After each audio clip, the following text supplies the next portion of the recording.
Nasa linya nato karon ang atoang maaniyag o kugihan nga PSWD officer, Ma'am JJ Lano. Ma'am, good morning.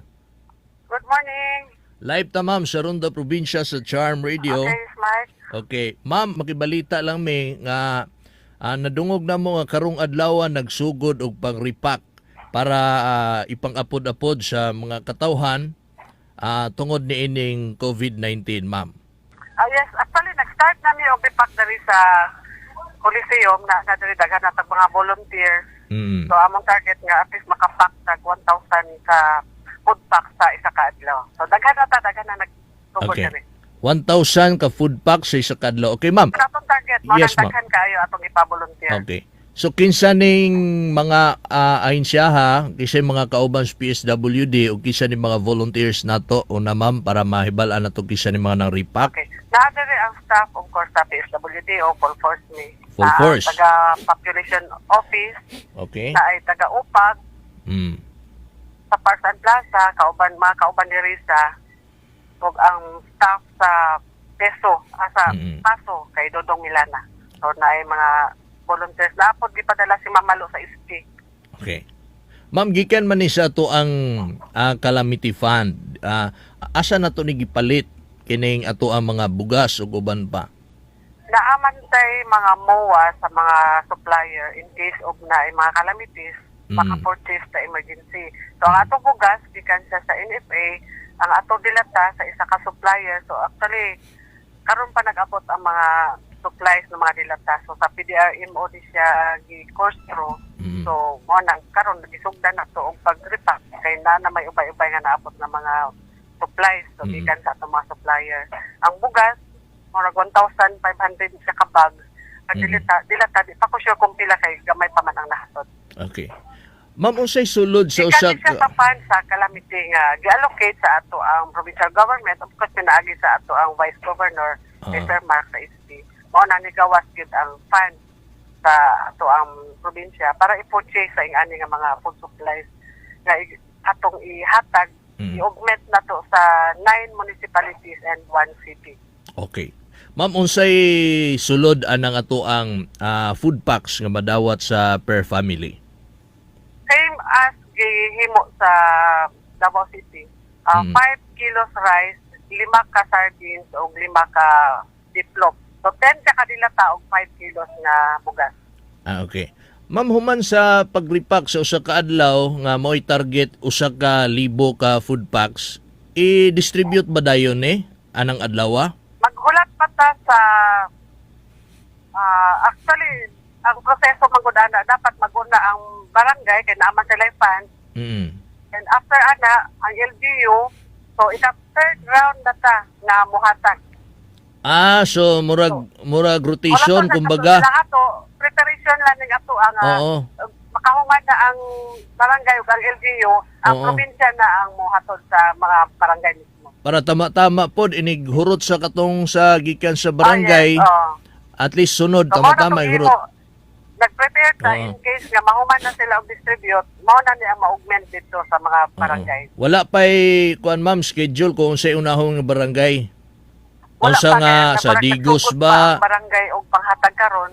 Oo. So after sa barangay naa pa man ang LGU kay naaman pud na sila fund. So after ana that's the time ang provincial government na mo extend og augmentation dito sa locality.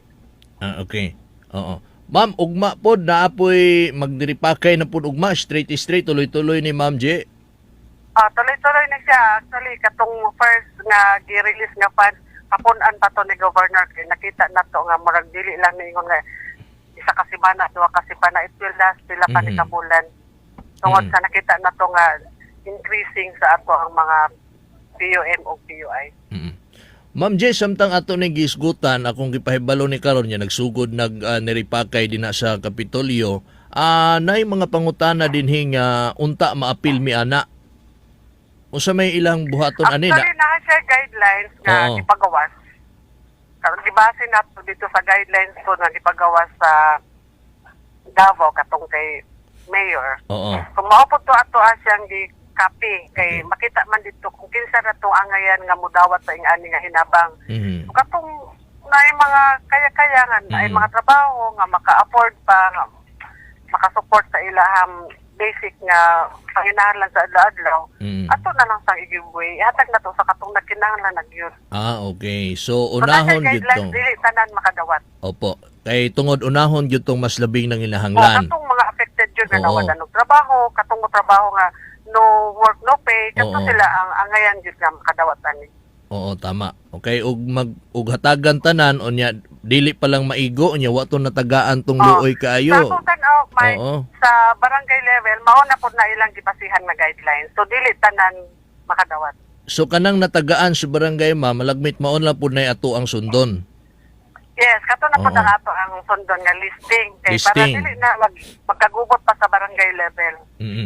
Okay. Mao na atong gipauna ang barangay kay after nila maupod to'y gamiton sa LGU, so Oo. same as sa province, kato pod ato ang tumbanan nga mga listahan. Okay. Ma'am, napoy nagpadangat diri sa ilahang concern kay na sila'y nakita daw sa social media, sa post siguro sa PSWD sa Facebook, nga na daw sila'y nakita nga gitamak-tamakan daw sa sapatos ang mga sinako nga bugas, kuan lang daw, ila suggestion lang daw kay para sa seguridad lapod. Sakto bang ato ang kahinlo sa itong mga volunteers diha, madam? Wala ko'y nakita nga nagtunog-tunog sa sinako kay naadjud ko diri gahapon pag-deliver sa mga truck. At monitor yun ako ang delivery. So wala ha, wala. Balikan na to si Ma'am Gigi Lano. Yes, okay. Ma'am, so wala ma'am, wa kay nakita Ako nga. supervise gahapon na ako diri pag-deliver sa mga stock. So Okay. nakita na to nga hapsay ang pag-proseso sa ato ang mga volunteers sa taga-PDRMO. So limpyo ang proseso. Of course, naga-face mask pod ang atong mga naga-repackers na to. Na ay face mask. Okay, Ma'am J, unsay order or advice di Governor Kagas sa imuha kalabot ani? As per instruction sa atong governor, insakto ang ato ang pag-repack, klaro ang ato ang listing sa atong hatagan. Okay. Then ang mag-volunteer karon, klaro pod ang order nga magbalon, so dili obligasyon na to ang pagpakaon sa mag-volunteer. Oo. So klaro pod sa ilaha, then limpyo, mag-alcohol, manghugas before mag-appeal sa packing. Okay, sige. Ma'am J, salamat. Para safety tatanan. Alright. So, ato po i-apply ang social distancing. Apo, social distancing. Okay. Oo. Alright. Ma'am J, salamat sa panahon sa pagtubag sa tawag. Okay. Sige lang, Okay. Mike. Every now and then, mag-feedback lang po ko sa update din. Salamat, ma'am. Okay. Thank you so much, Ma'am Geraldine Lano, ang ato ang Provincial Social Welfare Development Officer.